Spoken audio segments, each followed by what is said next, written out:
Jai Ram Om. Shri Ram Jai Ram. Jai Jai Ram Om. Shri Ram Jai Ram. Jai Jai Ram Om. Why everybody is silent today? You can't hear. You can't hear. Hari Om Swamiji.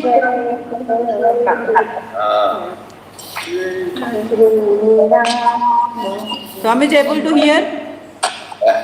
You are able to hear, Swamiji? Now we are able to hear. Okay, Hari Om. So yesterday we were talking about the 6th chapter. Pranam Swamiji. Pranam, after a long time. Pranam Swamiji. Pranamas. Hari Om, Pranam Swamiji. Pranam. Hari Om, Pranam Swamiji. Yeah, Hari Om. So self-control. There are 5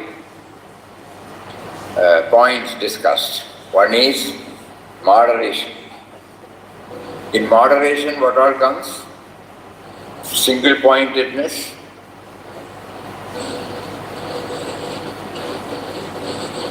Everybody's forgotten.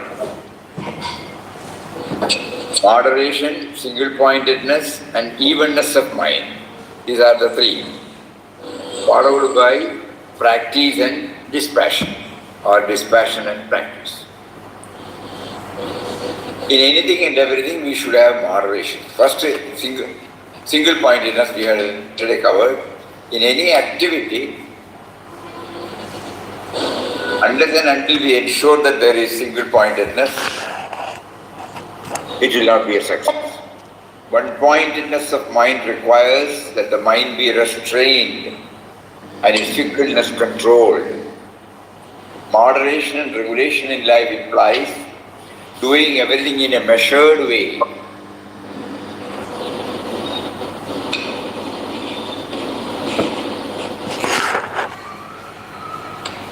Within proper limits. Equanimity and evenness in outlook means having a positive and constructive outlook. These 3 things have to be borne in mind in all our activities. Don't limit to the so-called labeled spiritual activities.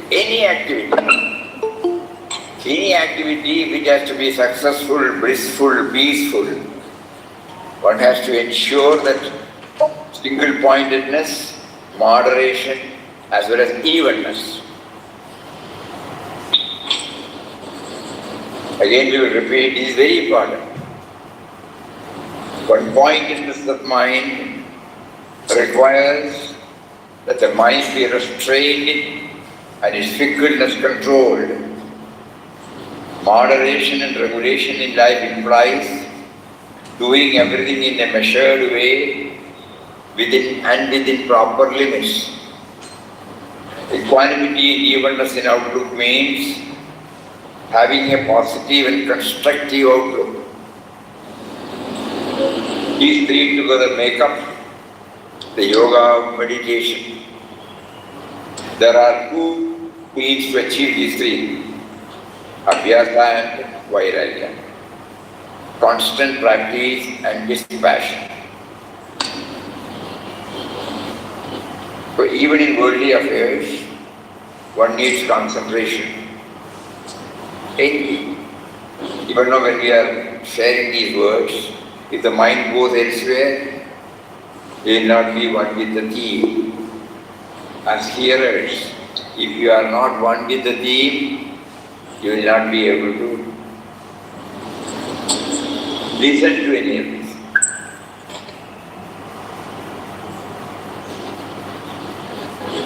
Spirituality means nothing but purification of worldly life. Let us not take it that this is separate.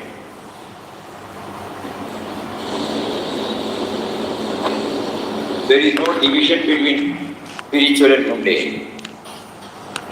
We have to keep on hammering this truth to ourselves. Normally we have a tendency to separate these two. Actually it is not, it is not, it is not. Whatever that is applicable in the outer field, same is applicable in the inner field. Hari Om. Hari Om. Come again.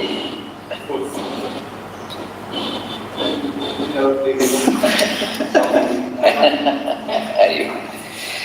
Business, scientific research, politics, diplomacy, in fact take any activity, concentration of mind is the key to success. It is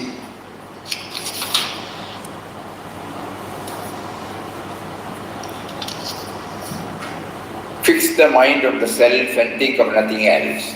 How to do this? To still the mind is extremely important. Concentration will always elude us if we do not forcefully stop the revolving wheels of thought. Then yesterday we read Papa's guidance as to how to still the mind. Many of you might remember that Papa wanted us to take to mental chanting of Ram Nam.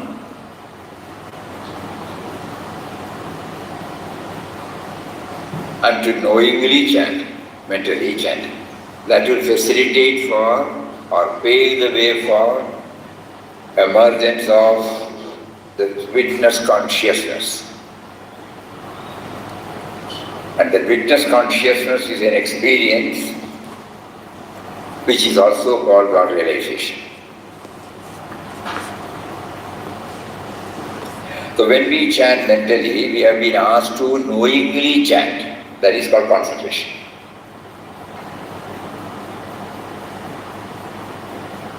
Normally in the vocal chanting, though concentration may be there for some time, it may not be steady at all. The mind will be looking here and there. If we see somebody else coming into the Samadhi Mandir, going out, it will not disturb this concentration. So, vocal chanting by and large is only to habituate our practice.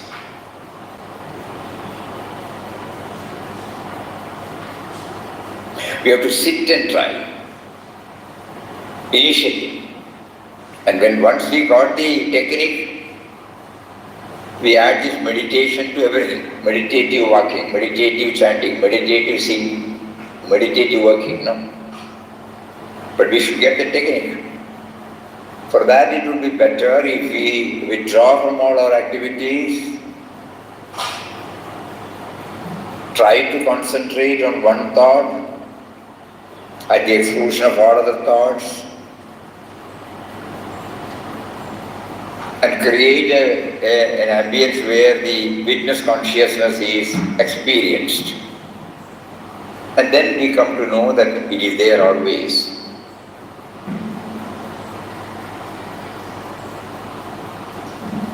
That is why it is called impure mind now. The impure mind has to be purified.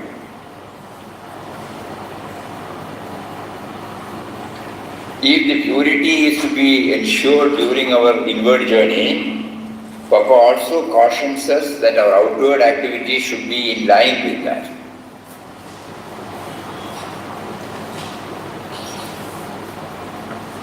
Again, what is impurity? The me and mine is impurity.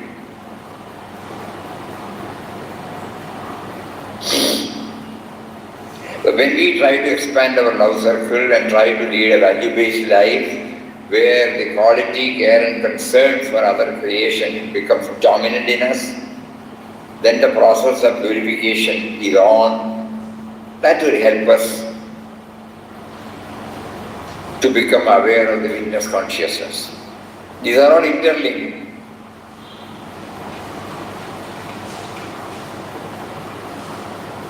When we are talking about value-based, these are some of the values. Moderation, concentration, evenness. You will not be disturbed by anything. Seriously. A close friend of ours dies, immediately there will be There is an accident, there will be a shock. But in the shortest possible time, you will be able to gain back.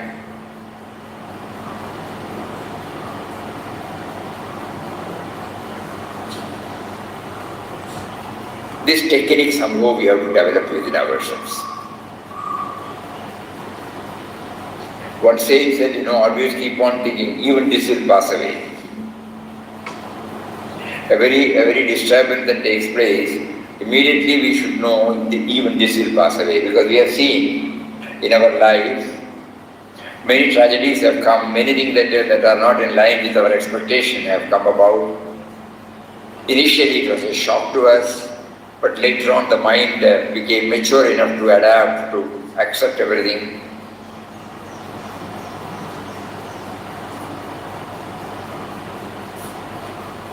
Think about it. Prior to that incident, it was difficult for us even to think about it, or to have a concept like that.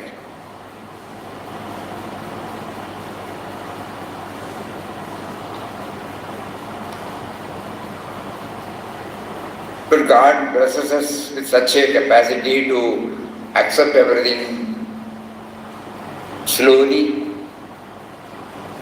in certain cases, immediately.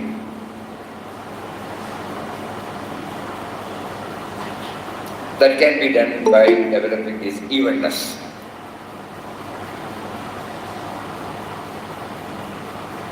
So concentration of the mind is impossible until all those thoughts are put out. And one method, Vinobaji suggests is that we will not, whatever we have earned, the energy we have earned, the energy that we have accumulated, we will put it as a fixed deposit, but we will not spend it on trivial matters. That means nothing at the cost of spiritual experience. Knowingly, we try to always be in the witness consciousness. In the activities, it may not be visible when we are in activities, but deep within us, it should always be there. So one method Mahatma suggested is every now and then try to get have the feeling of pause moments, even if it is for a second or a quarter of a second.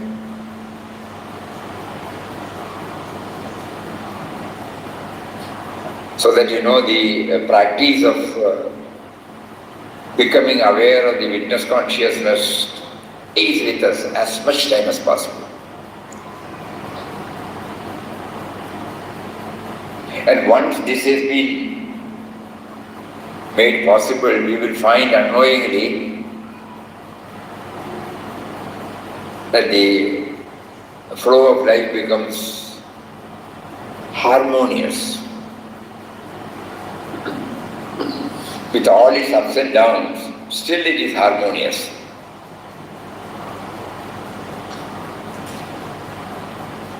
We used to observe rivers, There will be rocks, there will be some roadblocks, but the water has got a knack of finding its own way, and the flow is constant. Just sit, watch the river, it teaches this. When it is flowing, suppose there is a rock, it finds a way, this way or that way. But God is teaching us you should take life like that. Life will never be free from ups and downs. It will always be with ups and downs. Suddenly something can go wrong, body can go wrong, mental tension can appear, unforeseen developments can take place. So many. Always there will be ups and downs. But the mind must be tuned to find its own ways, so that the flow goes on uninterruptedly. This is a tangible gain of this moderation.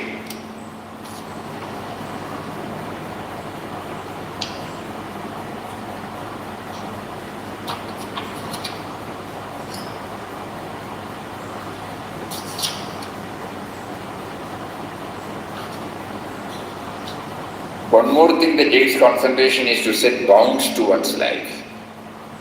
All our actions should be measured and weighed.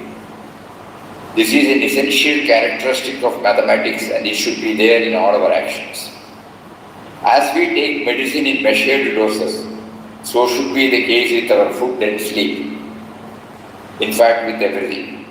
All the sense organs should be under strict vigil. We should be ever alert, lest we should eat too much or sleep too much or see what we need not.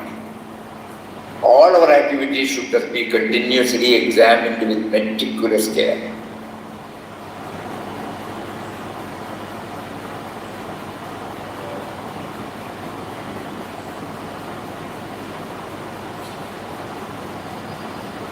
So there should be a regulation and moderation in life. Let us never look at bad things, let us never read bad books, let us never listen to anybody's slander or even praise. Let us turn away not only from bad things but also from the excess of good things. Indulgence in any form should be avoided. Things like liquor, sweetmeats, fried eatables should no doubt be positively shunned, but even fruit should not be taken in excess. A fruitarian diet is certainly pure and healthy, but the fruits too should not be taken in excessive quantities. The master within should never allow the tongue to have its own way. The sense organs should feel awe for the master within. They must ever be on guard and realize that if they misbehave, they will be punished. Moderation, regulation in life means having a disciplined and regulated life.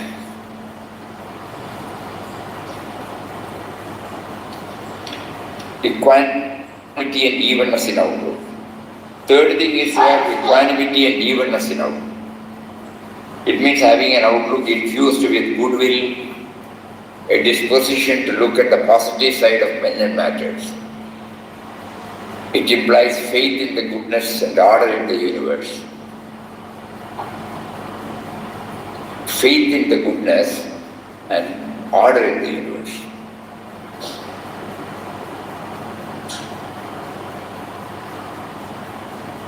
A disposition to look at the positive side of men and matters.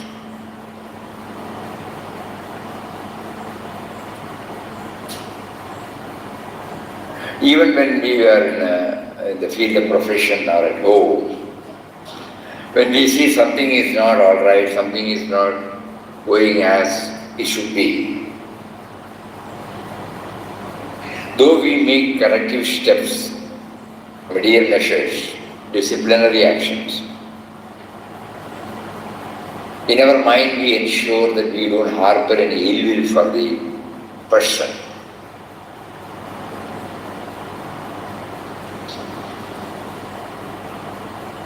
That our attitude towards him remains intact.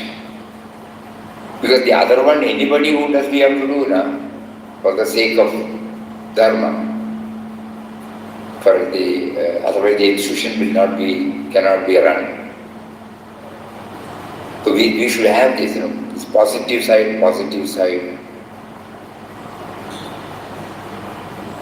So long as we are not convinced that the world around is good, our mind will not become one-pointed.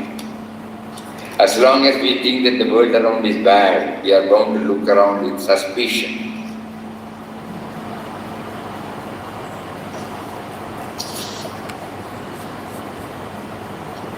Hariom Swamiji, video is off. Video is not coming, Swamiji. Sundar. Now? Yes, Swamiji, it has come now. It has come now.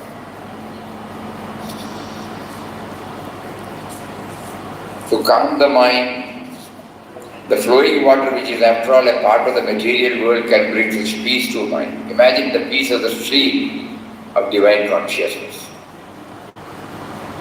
Once a friend of mine, Vinobaji writes, was traveling the Himalayas in Kashmir. He used to write to me about the holy mountains and the beautiful streams there. I wrote to him, those holy mountains and the streams and the winds blowing there give you immense joy. I can see and feel all that within my heart. I I daily view such marvelous scenes in the inner recesses of my heart. Even if you invite me, I would not come there, leaving the great and divine Himalaya within me. The Lord has said, among the fixed and immovable things, I am the Himalayas. The Himalaya is a symbol of steadfastness and should in fact be worshipped the imbibed quality. Why should then I forsake my duty and head for the Himalayas, enamored by the descriptions of its beauty?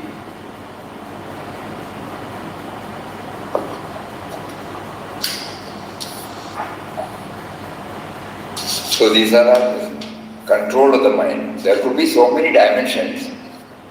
Today when we are going through the 18th chapter, something unique was found out. We have shared this, but a different perspective has emerged. The text is only one, Bhagavad Gita, but commentaries are different. Each commentator has viewed this with a different perspective.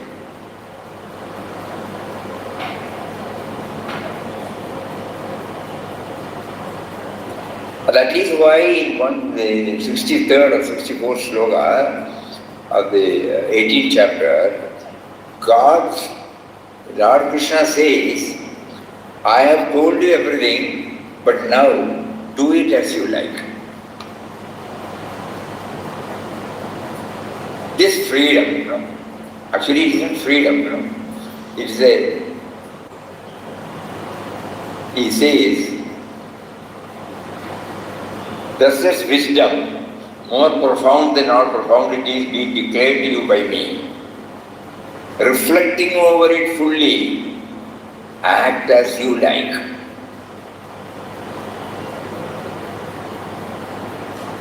There is no dictum, there is no dogma. Uniqueness of Bhagavad Gita. Even later on we found, even Brihadaranyaka Upanishad says that, Shankaracharya's commentary on it is also masterly. There Shankaracharya says, Shastram Nyapakam Natukarakam. Shastra or science is only informative, not forcing you to do. It merely says, this is the truth. You try to live it according to your own inclination. Modern science will say, this is the nature of health. Such foods will give you health. Such foods will not give you good health. That is Nyapakam. But science does not force you to take this or that food. It is up to you. So all knowledge is Nyapakam only. Information gives you knowledge about a subject. Then your impulse will convert it into action. Good, bad or indifferent. It all depends upon your mental state. So here Krishna gives the freedom to the student to deal with the communicated knowledge in the way the student desires or thinks proper. Later on we could also find the same theme echoed by Papa. He says, seek guidance always from within. If what Ramdas says is in agreement with your inner voice, follow it. Don't accept Ramdas' suggestion without a sanction from within. The more a man becomes reflective and meditative, the nearer he approaches the true springs of life.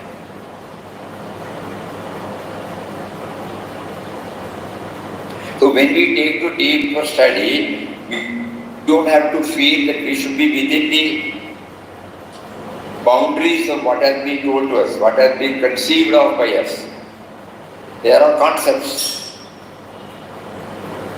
But Bhagavad Gita, being the mother, gives us the freedom.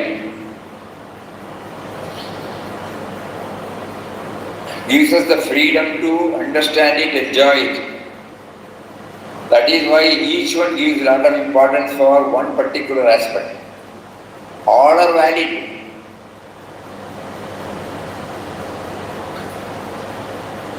So we should approach it with an open mind. Very, very important. This learning also we get from Bhagavad Gita. That always we should be reflective and meditative. Otherwise, it is copy-paste. No doubt they help us, all these informations. But ultimately, if it has to become an experience of one's, one has to do and one has to approach it in the way in which God ordains us to look at it.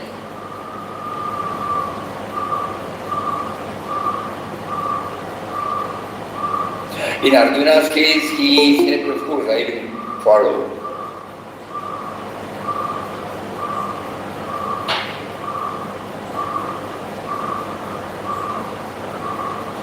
He was able to concentrate on this. But it doesn't mean that God has given him the freedom. He does not say that it should be done like this.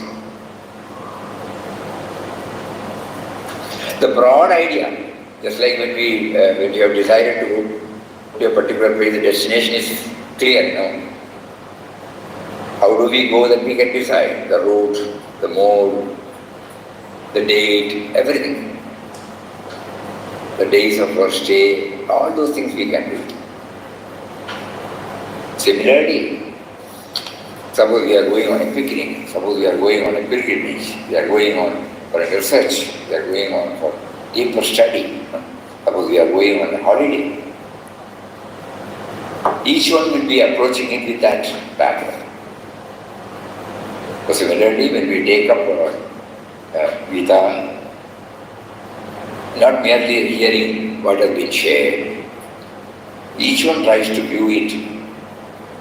Otherwise, the real sweetness will not be experienced. It will be copy-paste, that's all. Somebody is reading, somebody is telling, and we are just hearing it and going on.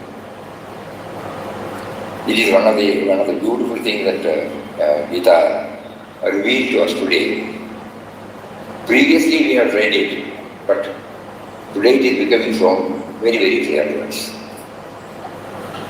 Another thing that we thought was, just like when we read In Quest of God, Papa prompted us to feel that it is nothing but a journey from stress to serenity. Similarly here, the journey is from confusion to clarity. Arjuna had a lot of confusions and gone out of the delusions, attachments. So after these 17 and odd chapters, 16 and odd chapters, when various facets of it were highlighted, he accepts openly that he got cleared of all the doubts. So similarly, so that means from confusion to clarity. And the cause of confusion is because of our attachment. Clarity comes when we are free from the me and mine. So Vinobaji at the close of the talks on Gita says, ultimately we should become zero.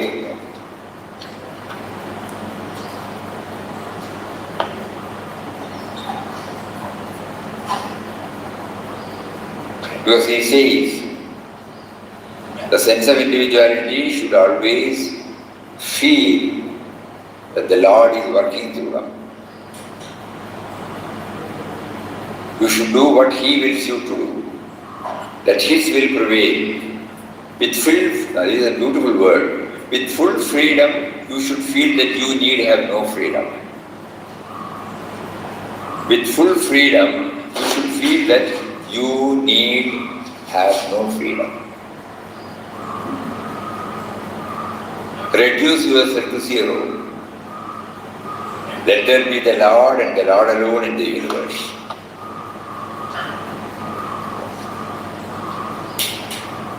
So the clarity is this. Confusion is because we are fully enslaved by the me and mine.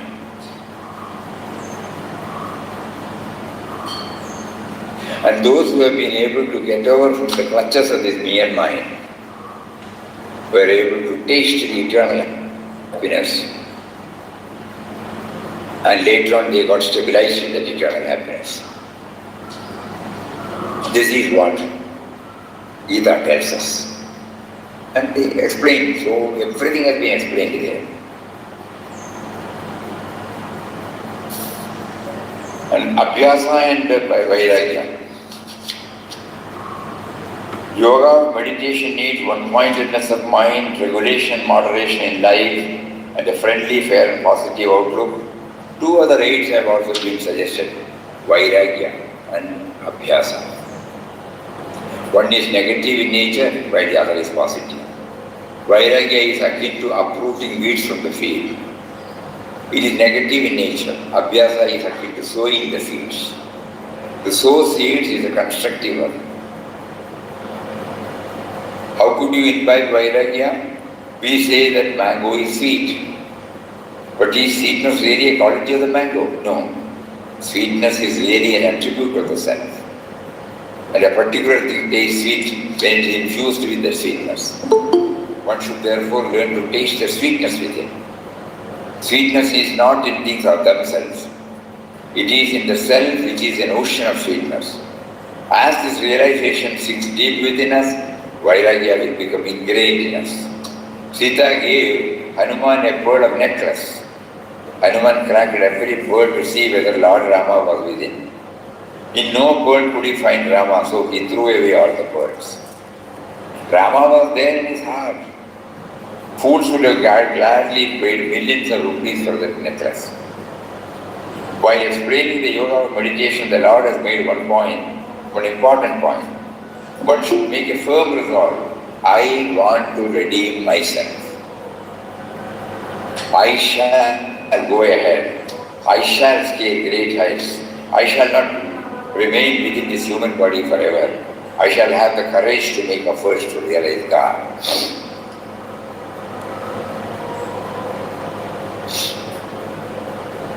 Listening to all this, Arjuna had a doubt. He said, I am no longer in the prime of my life and am destined to die soon. What is then the use of spiritual pursuit? Lord replied, yes, you will die. But death is nothing but a long sleep. We sleep daily. Are we afraid of it? On the contrary, we are worried if we do not get sleep. Death is as necessary as the daily sleep. We resume our daily work after waking up. Likewise, we resume our spiritual pursuit in the next birth, from the very point we had reached at the time of death. We do not lose what we have already gained. No spiritual pursuit ever goes waste. This is the solemn promise given in this chapter. Nothing will go in vain. We do not lose what we have already gained. So as much as possible we will try to now gather, consolidate our earnings. One nama with the whole concentration, moderation, single-pointedness, evenness of mind, abhyasa, vairagya. It will not go in vain. It will all definitely help us, though not in this, the next. Jnanadeva appears to be referring to his own life when he writes Jnaneshwari on the relevant verses of the Gita. All knowledge comes to him in the childhood itself. You all know that, in 16th year or 17th year, he wrote the commentary on Gita, Jnaneshwari. Where can he get it? How can he get it? Abhyasa in the previous birth pulls you onward. That is why some persons are not drawn to the objects of senses. They are not tempted by them. This is because of their sadhana in the previous birth. The Lord has given an assurance. No well-doer ever meets with the sad end.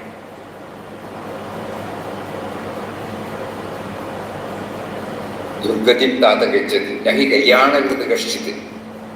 Durgatim tata gacchati. Good done is never wasted. One should have faith in this assurance. What remains incomplete in this life will be completed in the next one. Understand the essence of this teaching, attain fulfillment in life. This is how Vinobaji ends that. So very assuring, Control of the mind under the chapter, probably we may all feel it will be difficult. 1% we do, that will be there. 2% we do, that will be there.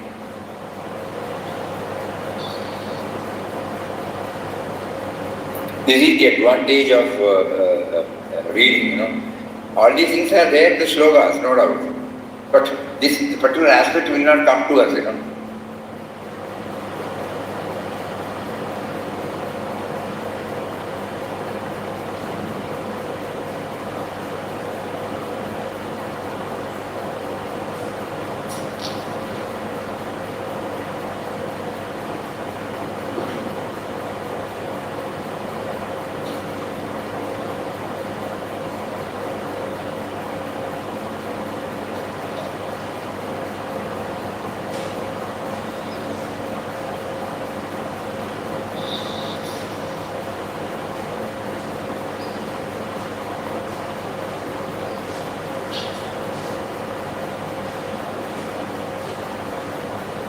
41 and 42. More than 4:30. I do the full session, but we got up to 4:30. This is in 41 and 42. Clear cut.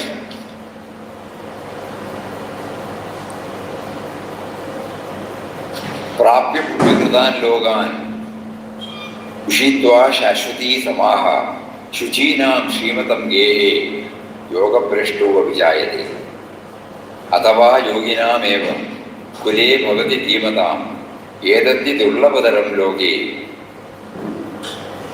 जन्म यदीदृशम् तत्र तं बुद्धिसंयोगं लभते पौर्वदेहिकं यतत्वेज ततो भूय संसिद्धौ भूयनन्दन വീണ്ടും പരമർശനം. So here പൂർവാഭ്യാസേന തേനൈവ പൂർവജന്മത്തിലെ യോഗാനിഷ്ഠ സംസ്കാരവുമായി ജനിക്കുന്നയാൾ വിഷയങ്ങൾക്ക് തൽക്കാലം.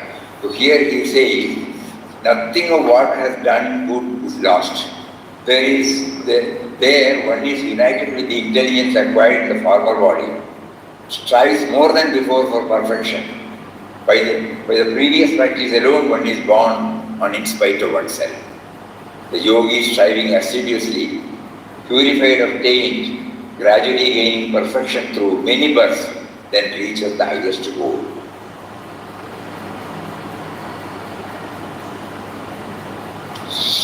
So nothing is waste.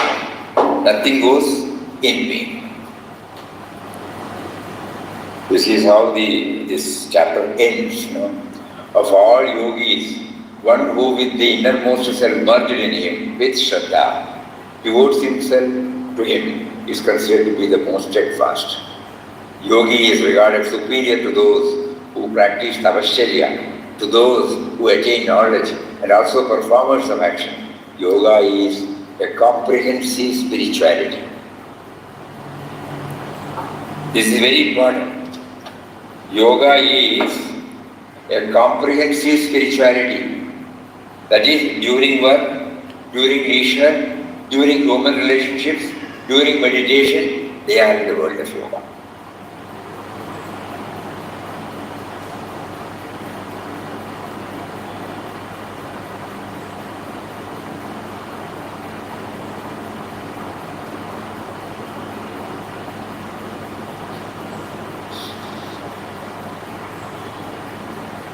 Here in chapter number 6. Chapter 6 alone. Sloka number. 42, 43, 43, 40. And it was the latest and last comprehensive spirituality. 41, 42. Raghavanji would have beautifully explained as they were searching.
Yogi is regarded as superior to those who practice asceticism and also to those who have gained knowledge.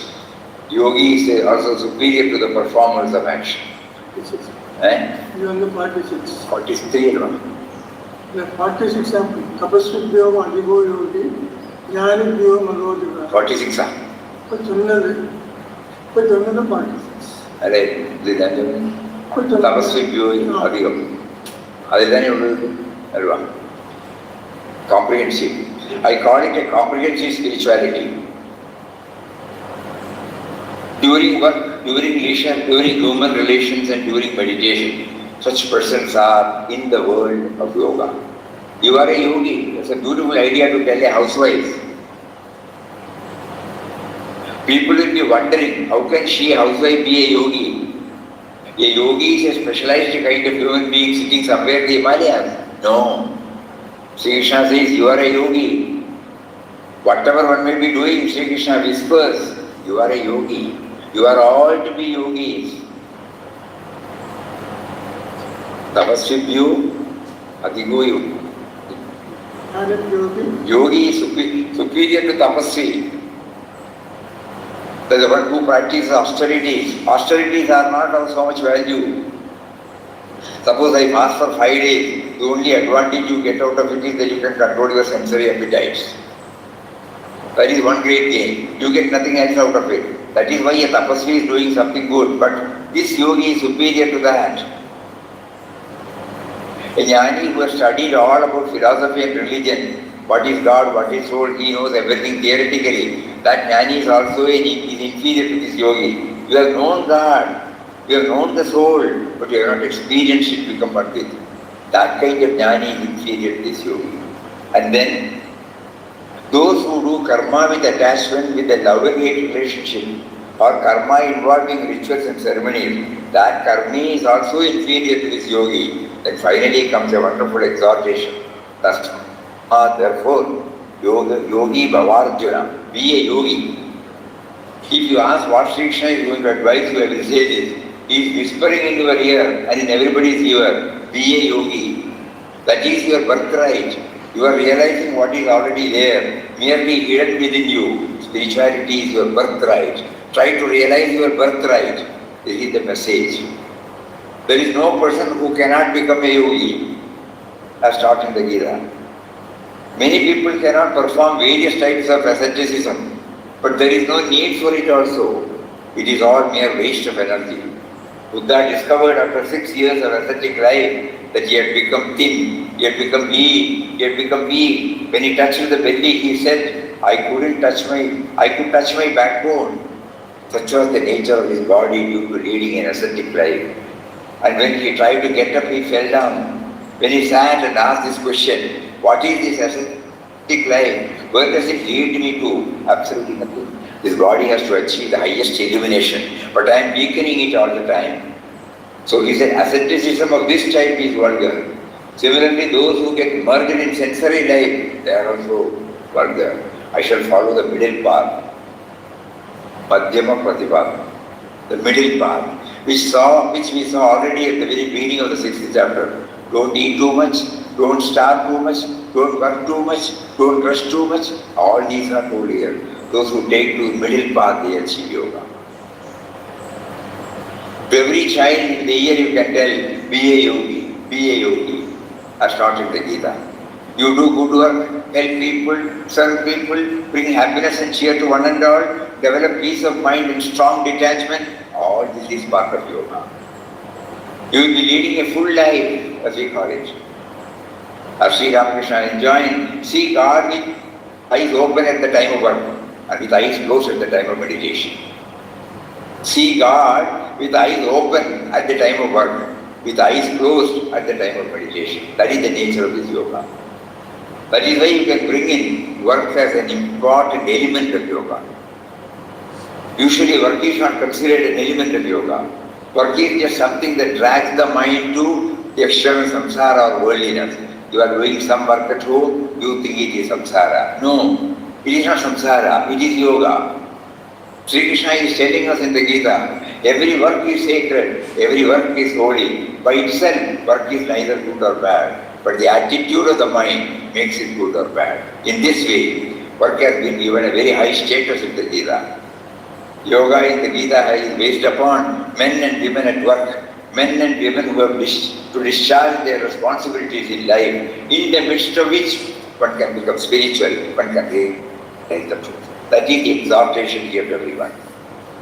Politicians, administrators, school teachers, professors, professionals, housewives, and to everyone. If only we understand the Gita correctly, we will be hearing a constant whisper that Sri Krishna is putting into the ears of people every minute, Tasmad Yogi Bhava. Therefore, be a yogi, slowly, steadily, advance. There is no need to perform quick march in this matter. You can walk at your own convenient pace. But it's a long road. Take one step. Be thankful that you have gained that one step. Then take a second step. In this way, march forward according to your own strength. So this is a very, very practical philosophy. And when you adopt it, there is no need for any regrets. Oh, I have not gone fast enough. You will go ahead according to your strength. To someone who is faster, you say, Godspeed, go ahead. I shall come behind you. That attitude must be there. No jealousy, no pulling somebody down. You go faster, I will come behind you. I have got my own pace. What a beautiful idea. High character comes out of this attitude. That is what we need very badly today.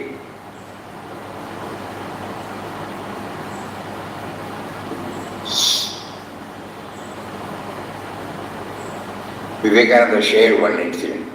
In the English newspapers of that day, a picture had appeared. The British Navy and the American Navy were having a joint maneuver in South Pacific. Suddenly a storm came and the British Navy ship was shaking and slowly sinking. So all the captains and all other naval cadets stood on the deck saluting the flag. In front, there was an American Navy ship going unaffected by the storm. And then says Swamiji, these British people standing and saluting the flag appreciated that American Navy people had escaped the trouble and shouted to them, go ahead, all cheer. We are happy that we have gone beyond this without trouble. We don't mind our fate. And they went down the ocean. As they were sinking, this was the attitude they took. High character is there behind it. We can see our weakness in this matter. If anybody escapes something bad and we are in the middle of trouble, we will curse that fellow who has escaped. We don't have that high attitude. Also, when good has come to me, I go ahead without thinking of others. Why? Our minds are not big. Character is not high. There is no yoga at all. In that event given above, there is a yoga attitude. Swamiji appreciated this very much. We need it very badly in our own country. We need this attitude. Go ahead. I will come behind you according to my own pace. This is the teaching. Tasmad yogi bhavarjuna. Therefore be a yogi. Then Sri Krishna sings a new note on the subject of yoga, which will become the main theme in the next several chapters. That note is bhakti. We are dealing with karma, we are dealing with education, we are dealing with meditation. So many things we have dealt with. At the end of the 5th chapter, there was a just gentle note.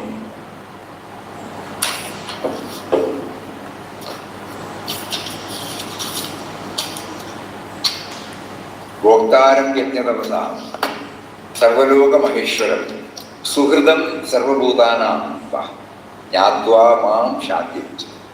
Beautiful.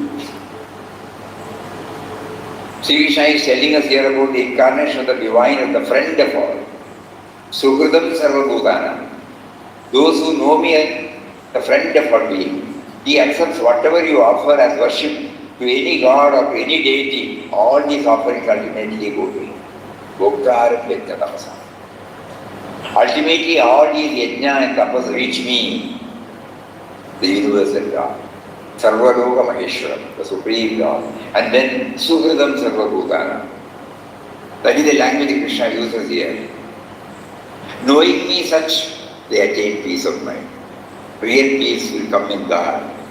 And in the one indwelling divine in all, that knows Sri Krishna abstracted their presence. Now with this verse of the 6th chapter, a similar note of bhakti is the Yoginam api sarvesham, 47, it says, Yoginam api sarvesham, Madgado nandaratmana, Madgade nandaratmana, Shraddhavan bhajade yo mam, Sameye Yuktatamo mata. And of all yogis, one who with the innermost self merged in me with Shraddha, devotes himself or herself to me, is considered by me as the most steadfast. Yoginam api sarvesham, among all the yogis, whose inner self has been drawn towards me, one endowed with faith and conviction, who worships me, he or she is the supreme yogi. That is why Sameyuktam, among yogis, he or she is Yuktatama, the supreme yogi. Yuktatman, Considered by me. Yuktatamo mata. Sarva yogigalil is Shrestha. So when bhakti enters into dhyana, jnana, bhakti enters into dhyana, jnana, karma and human relations, this bhakti becomes the base. So a new element is entering into the exposition of the yoga of the Gita from this verse onwards. And this is the last verse of the 6th chapter. So the comprehensive, what is the word used?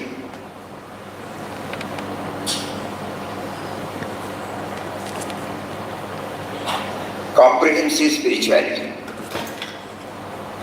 During work, during leisure, during human relations, during meditation, such persons are in the word yoga.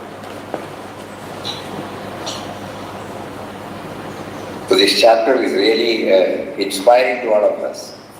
Because so far we were thinking, first word when we say here about the yoga, we think about the practice, the asana exercises.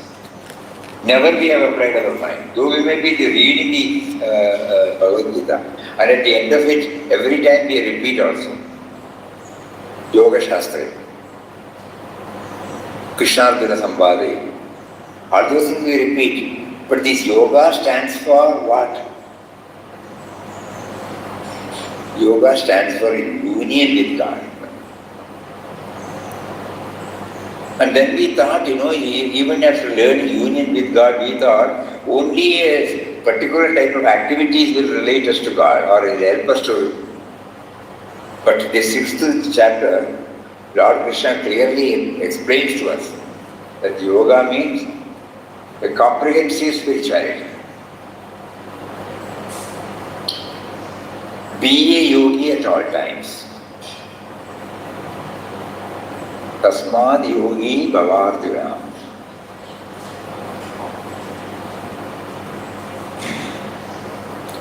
Tapasvibhyo Jivo yogi jnanebhyo matedika. Alva. Karmibhyashchadigo yogi tasmad yogi bhavardhya.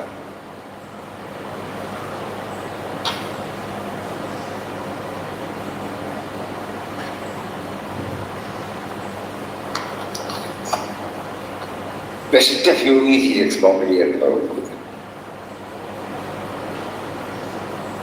This should be our take-home message today. We don't have to think that we have to do something else. Whatever we are doing, we are bringing that yoga dimension, connecting ourselves with Him. With Him in the form of love, in the form of excellence, in the form of dedication, in the form of gratitude. So in all our activities, if we are in a position to bring in this dimension, we become a yogi. Who assures? Lord Krishna assures you. Therefore, be a yogi, O Arjuna.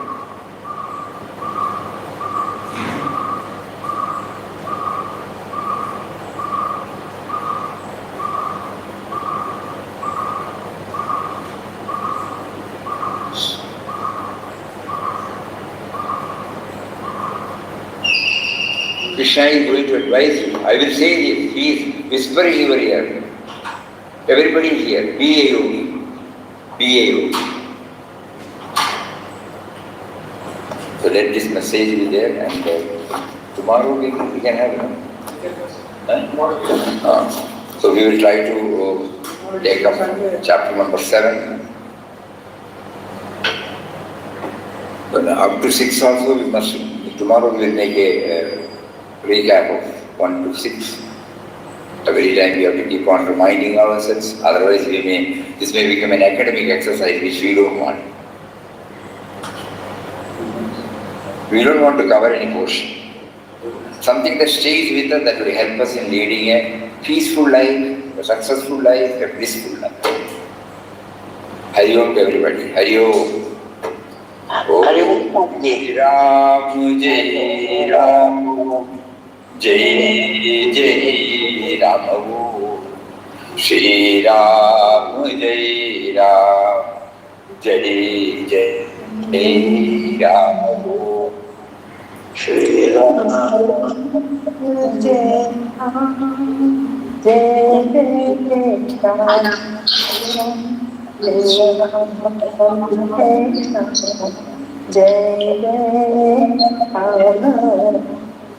Shri Ram, Jai Ram, Jai Jai Ram, Shri Ram,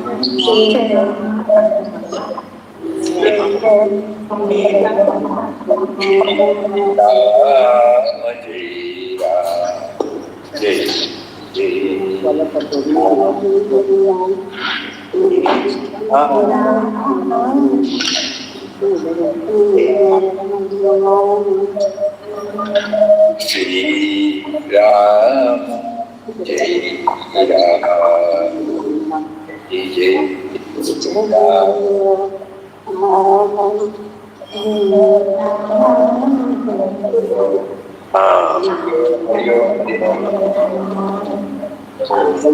Pranamat, Swamiji, pranamat. Hari Om.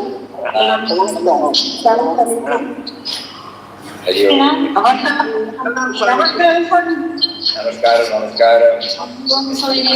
Hari Om.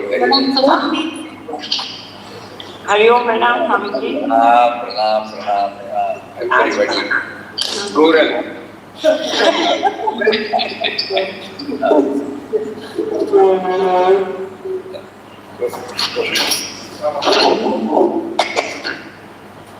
How are you, Swamiji?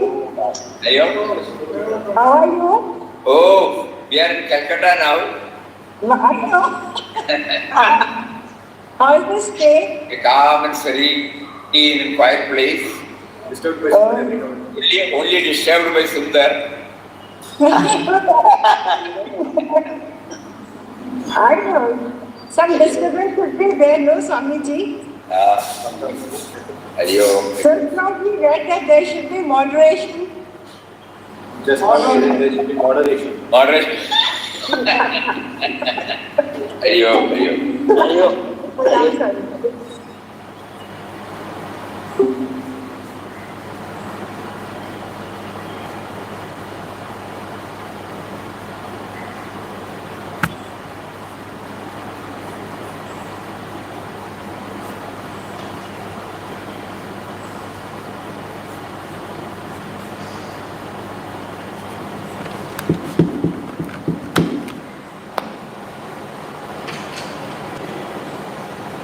put the status on top. That's the caption on this laptop. Properly.